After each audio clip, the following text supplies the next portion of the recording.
오늘은 5월 13일 수요일입니다. 이제 다 함께 기도하심으로 수요 기도회를 시작하시겠습니다. 하나님 아버지, 은혜와 사랑을 감사합니다. 지난 3일 동안도 건강으로 지켜주시고 이 시간 주님 앞에 나와 예배하게 하시니 감사합니다. 코로나 바이러스로 인해서 저희들이 모든 일상 속에서 변화를 겪고 있습니다. 자택에서 근무하고 아이들과 학생들은 온라인으로 수업을 하고 사업장은 문을 닫은 채 이 상황이 지나가기를 기다리고 있습니다. 주님, 저희들에게 은혜를 허락하셔서 이 어려움 가운데 지켜주시고 주님을 바라보며 믿음 가운데 살아가서 다윗이 여호와는 나의 목자시니 내게 부족함이 없습니다 라고 고백한 그 고백이 저희들의 고백이 되게 하여 주시옵소서. 이 시간도 팔복의 말씀을 가지고 같이 말씀을 나눕니다.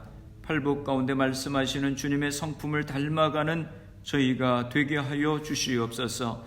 예수님의 이름으로 기도드리옵나이다. 아멘. 오늘 하나님의 말씀은 마태복음 5장 9절 말씀입니다. 제가 봉독해 드리겠습니다. 화평하게 하는 자는 복이 있나니 그들이 하나님의 아들이라 일컬음을 받을 것이며. 아멘. 할렐루야. 여러분 모두 평안하셨지요? 매주 수요일에 마태복음의 말씀을 가지고 은혜를 나누고 있습니다. 요즘은 특별히 팔복의 말씀을 나누고 있습니다. 산상설교의 전체적인 주제는 하나님의 나라입니다. 그 구체적인 내용은 하나님 나라의 백성인 성도들이 추구해야 될 삶의 본질에 대해서 말씀하고 있습니다. 심령이 가난한 자, 애통하는 자, 온유한 자, 의에 줄이고 목마른 자, 긍휼히 여기는 자, 마음이 청결한 자가 복이 있다고 말씀하셨습니다. 오늘은 화평케 하는 자는 복이 있다고 하는 말씀을 가지고 은혜를 나누고자 합니다. 역사학자 두란트라고 하는 분은 역사의 교훈이라고 하는 책에서 인류의 역사는 전쟁의 역사라고 했습니다. 지난 3421년 동안 전쟁이 없었던 해는 단지 268년밖에 없었다고 하는 것입니다. 오늘날 코로나 상황 가운데도 잠시 전쟁이 멈췄다가 시리아에서 내전이 또 계속되고 있는 것을 보게 됩니다. 그래서 평화는 인류에게 불가능해 보이는 것 같기도 합니다. 오늘은 산상수훈의 7번째 말씀인 화평케 하는 자는 복이 있나니 저희가 하나님의 아들이라 일컬음을 받을 것이며 라고 하는 말씀을 생각하면서 하나님의 뜻을 찾고자 합니다. 화평이라고 하는 말은 히브리어로 샬롬이고 헬라어로는 에이레네, 영어로는 피스라고 합니다. 이 말은 우리말 성경에는 화평, 화목, 평안, 평강, 평화 등 조금씩 다른 어휘로 번역이 되어 있습니다만 근본 뜻은 다 같은 것입니다. 이스라엘 사람들은 샬롬하고 인사를 합니다. 성경이 말씀한 화평이란 크게 세 가지 의미가 있습니다. 첫째는 하나님과 사람 사이의 화평입니다. 로마서 5장 1절에 보면 그러므로 우리가 믿음으로 의롭다 하심을 얻었은즉 우리 주 예수 그리스도로 말미암아 하나님으로 더불어 화평을 누리자라고 말씀하고 있습니다. 둘째는 모든 사람과의 평화입니다. 히브리서 12장 14절에 보면 모든 사람으로 더불어 화평함과 거룩함을 쫓으라 이것이 없이는 아무도 주를 보지 못하리라 라고 말씀하고 있습니다. 또 셋째 평안은 우리 마음속의 평안입니다. 요한복음 14장 27절에 평안을 너희에게 끼치노니 곧 나의 평안을 너희에게 주노라. 내가 너희에게 주는 것은 세상이 주는 것 같지 아니하니라. 너희는 마음의 근심도 말고 두려워하지도 말라 라고 말씀했습니다. 이와 같이 하나님과 사람과의 그 평화, 또 이웃과의 평화, 마음속의 평안을 이루고 살아가는 사람이 복이 있습니다. 한 가지 우리가 주목해야 될 것은 화평케 하는 자라고 하는 말입니다. 화평케 하는 자를 공동번역 성경에 보면 평화를 위해서 일하는 사람으로, 영어 성경에는 피스메이커로 그렇게 번역이 되어 있습니다. 평화는 기다리는 사람에게 주어지는 것이 아니고 능동적으로 평화를 위해 일하는 자에 의해서 성취된다고 하는 뜻에서 예수님께서는 화평케 하는 자, 평화를 위해 일하는 자가 복이 있다라고 그렇게 말씀하셨습니다. 그러면 어떤 사람이 화평케 하는 자입니까? 첫째로는 예수 그리스도의 복음을 전하는 자가 화평케 하는 자입니다. 이 세상에 화평케 하는 자의 모범을 찾는다고 하면 그분은 바로 예수 그리스도이십니다. 고린도후서 5장 18절에 모든 것이 하나님께로 났나니 저가 그리스도로 말미암아 우리를 자기와 화목하게 하시고 또 우리에게 화목하게 하는 직책을 주셨으니 라고 말씀하고 있습니다. 인간은 원래 에덴 동산에서 평화스럽게 살도록 지음을 받았습니다. 이런 인간이 하나님을 거역하고 죄를 지음으로 인해 에덴의 평화가 깨어지고 말았습니다. 그 결과로 하나님과의 평화가 깨졌습니다. 하나님의 자녀에서 마귀의 자녀, 죄의 종으로 전락하게 되었습니다. 결국 인간은 에덴 동산에서 쫓겨나고 말았습니다. 또 인간과 인간 사이의 평화가 깨졌습니다. 아담과 하와는 서로 원망하는 사이가 되었고 그들의 아들 가인은 동생 아벨을 살해하는 일까지 생겼습니다. 셋째로는 생활의 평안을 잃어버렸습니다. 종신토록 수고해야 먹고 살 수 있게 되었습니다. 생활의 저주라고 하는 어두운 그림자가 드리워졌습니다. 결국 죽음에 이르게 되었습니다. 그러니 마음이 평안할 수 없습니다.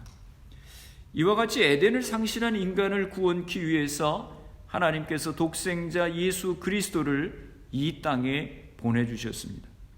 요한복음 3장 16절에 하나님이 세상을 이처럼 사랑하사 독생자를 주셨으니 이는 저를 믿는 자마다 멸망치 않고 영생을 얻게 하려 하심이니라 라고 말씀합니다.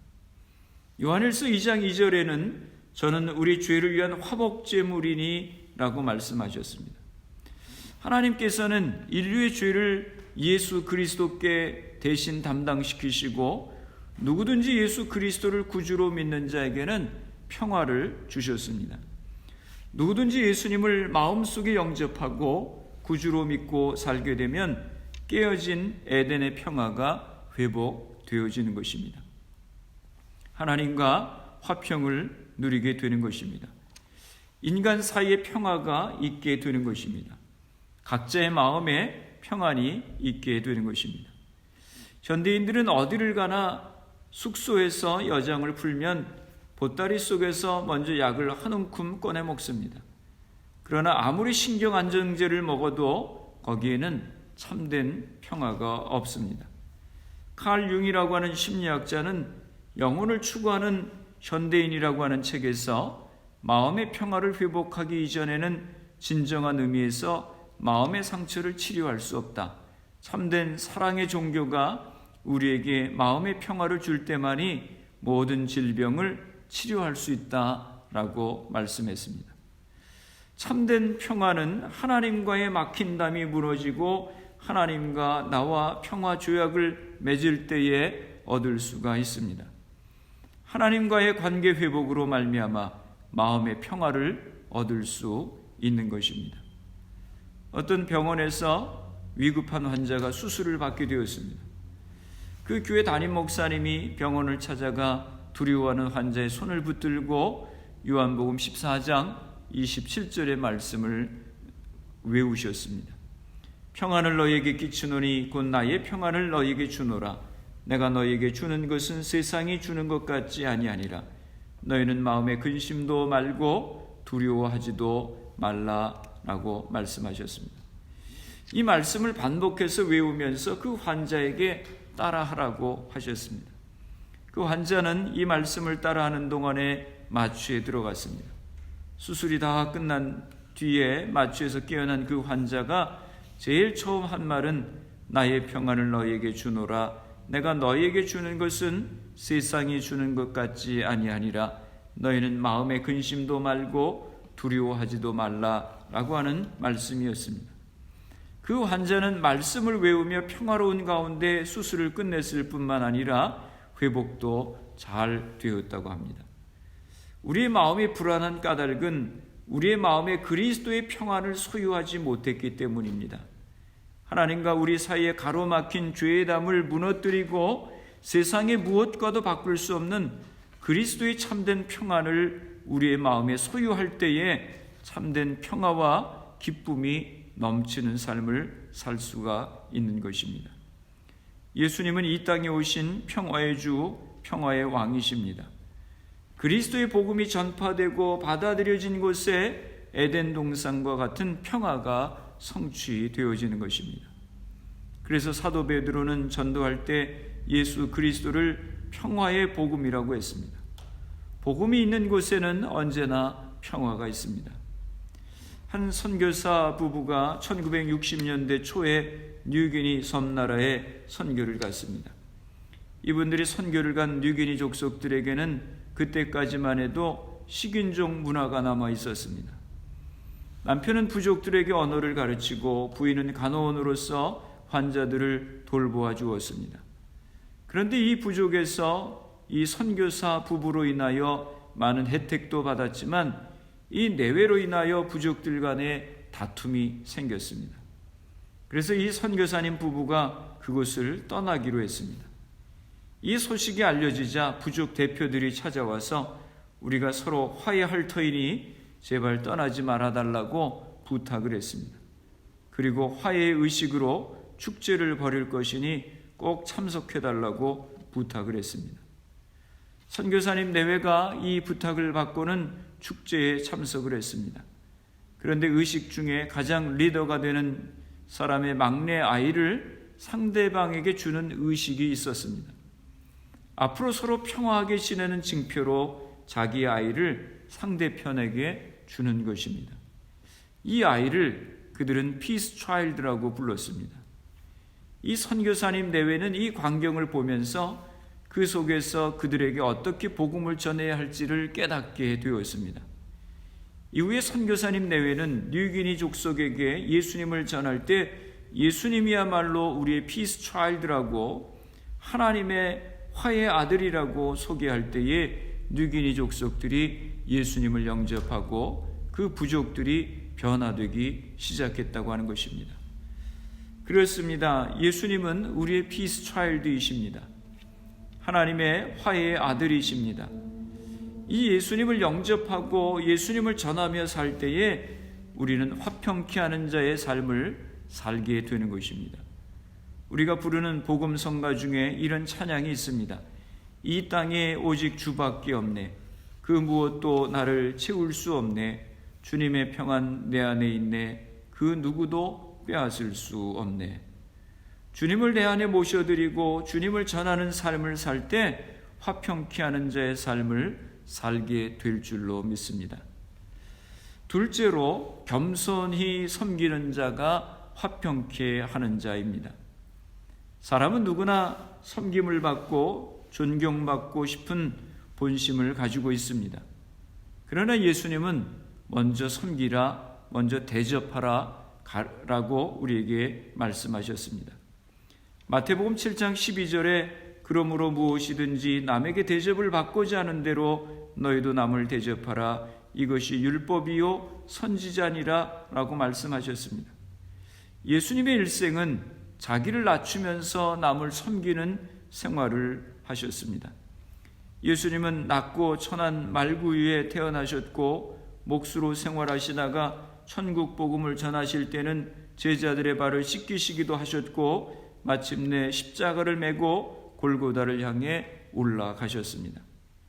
세리 삭기오를 만났을 때, 수가성 우물가의 여인을 만났을 때, 문둥병자를 또 38년 된 환자를, 굶주린 자를 만났을 때 예수님은 언제나 그들을 불쌍히 여기시고 진지하게 그들을 이해하시고 섬겨주셨습니다. 왜 공동체에 불화가 생깁니까? 왜 가정에 불화가 생깁니까? 왜 교인들 간에 불화가 생깁니까? 그것은 교만하여서 상대방을 업신여기고 존중히 여기지 않기 때문입니다. 제가 한국에서 아동부 교사를 할 때였습니다.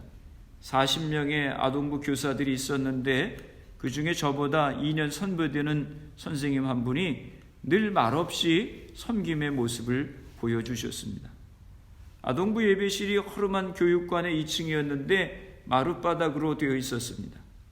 마룻바닥에 방석을 깔고 예배를 드렸습니다.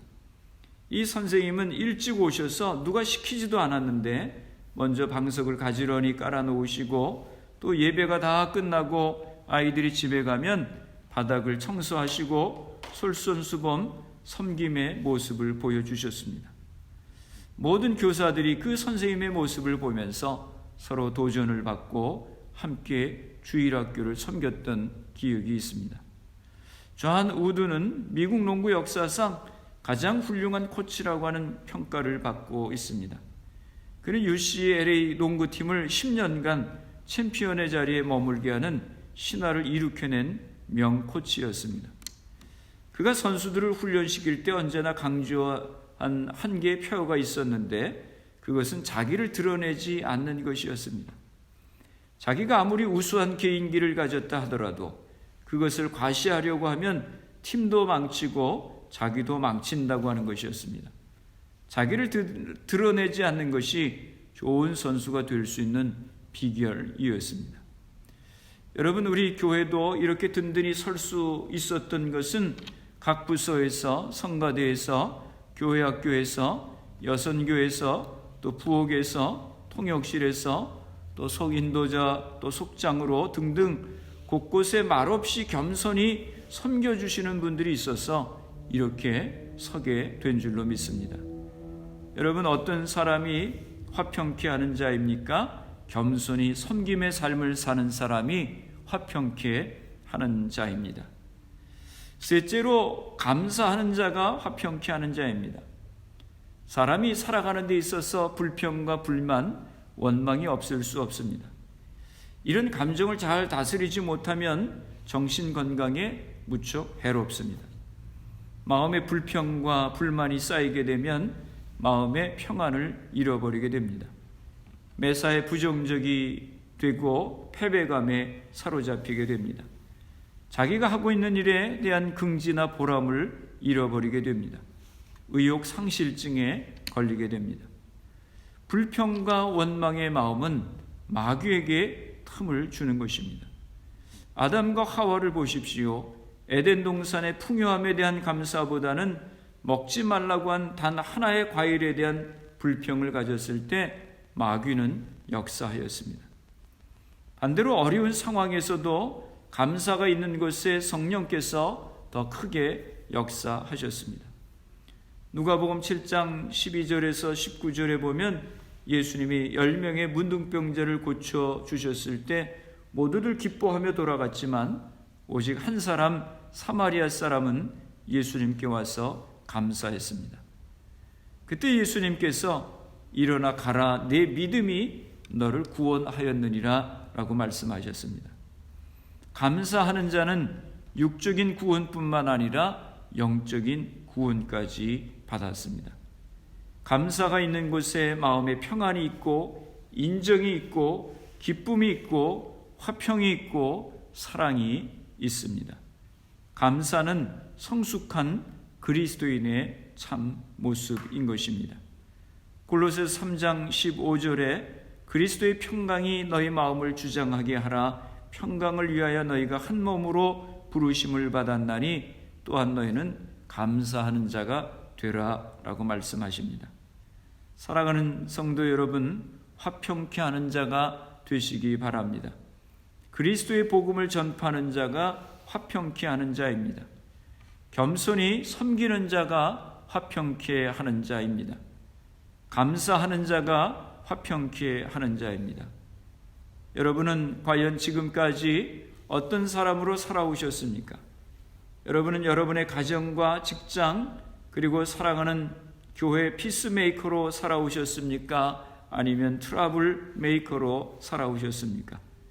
피스메이커가 되시기를 바랍니다. 여러분의 가정과 직장 그리고 교회가 여러분 때문에 평화스럽게 되기를 바랍니다. 그리고 그와 같은 인정을 받으시는 여러분들이 되시기를 바랍니다.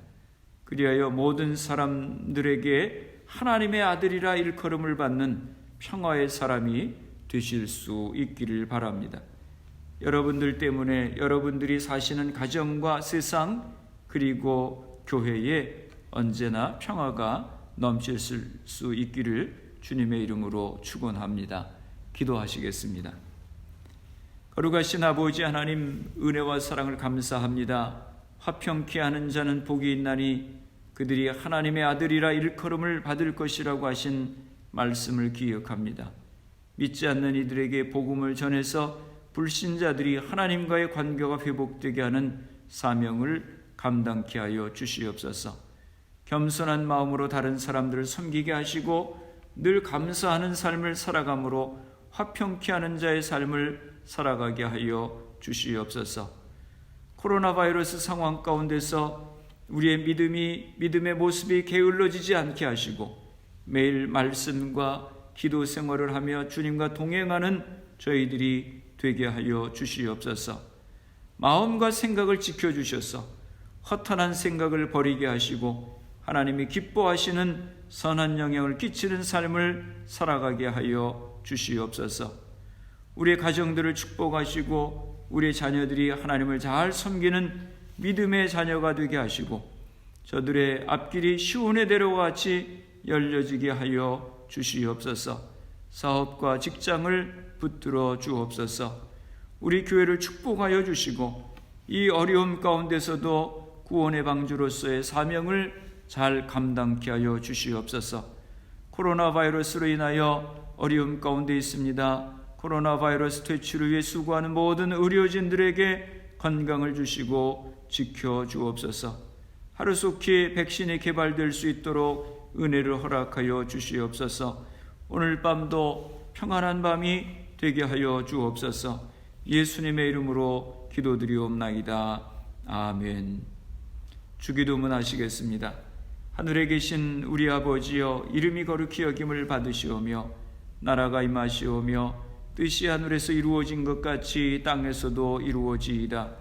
오늘 우리에게 일용할 양식을 주시옵고 우리가 우리에게 죄 지은 자를 사하여 준 것 같이 우리의 죄를 사하여 주시옵고 우리를 시험에 들게 하지 마시옵고 다만 악에서 구하시옵소서.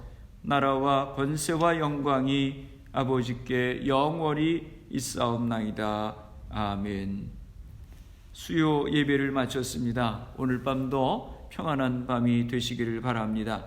내일 새벽에 온라인에서 또 뵙겠습니다. 예배 후에 개인적으로 10분 이상씩 기도하실 수 있기를 바랍니다. 화평케 하는 자의 삶을 살아갈 수 있도록 기도하시고 말씀과 성령의 충만함을 위해 기도하시고 여러분의 가정을 위해 기도하시고 또 교회를 위해서 기도해 주시기 바랍니다.